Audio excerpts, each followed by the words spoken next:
안녕하십니까. 바른척추병원의 김성식 원장입니다. 닥터 김성식의 안정된 척추, 이번 시간에는 팔꿈치 통증에 대해서 이야기해 보겠습니다. 상과염은 팔꿈치 관절에 통증이 생기는 질환으로 테니스, 골프 등 팔을 쓰는 운동을 지나치게 하거나 직업상 팔을 많이 쓰는 사람에게서 발생합니다.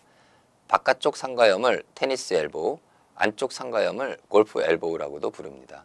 흔히 테니스를 칠 때처럼 팔꿈치 바깥쪽에 충격이 가해져서 아프고 골프를 칠 때처럼 팔꿈치 안쪽이 아프다고 해서 이러한 명칭이 붙여졌습니다.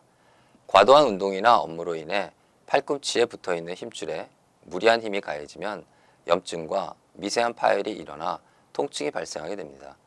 테니스와 골프 이외의 다른 운동으로도 많이 발생하고 컴퓨터 사용자, 주부, 목수, 요리사 등 팔을 많이 사용하는 직업군에서도 자주 발생합니다.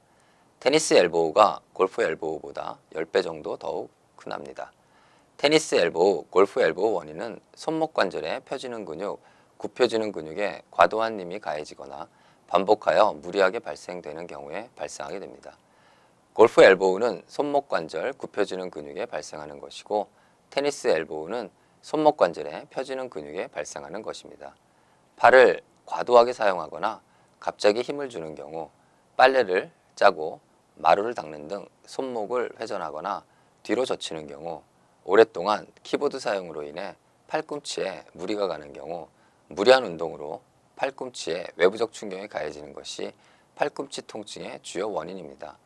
테니스 엘보우, 골프 엘보우 증상은 대부분 서서히 진행하여 언제부터 아픈지 정확히 모르는 경우가 많지만 갑자기 부상으로 인해서 생기는 경우도 있습니다.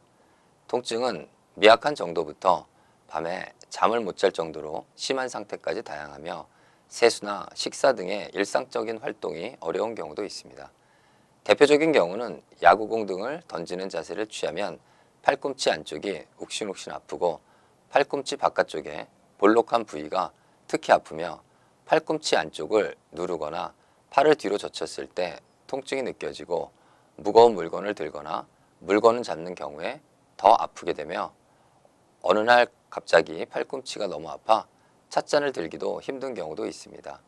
진단은 신체 검사를 통해서 팔꿈치 삼각뼈 및 1에서 2cm 지점을 손으로 누르면 통증이 심한 부위가 있고 환자가 손목 관절을 펴거나 구부릴 때 강하게 손목 운동에 반대되는 힘을 주면 통증이 유발될 때는 테니스 엘보우, 골프 엘보우로 진단할 수 있습니다. 엑스레이 검사는 뼈 겉질이 굳어 있거나 석회화된 부분이 보일 수 있습니다. 초음파 검사는 민감도가 MRI보다 떨어지지만 힘줄이 손상된 정도를 알 수 있고 건초염을 확인하여 1차적 진단을 할 수 있기 때문에 유용합니다.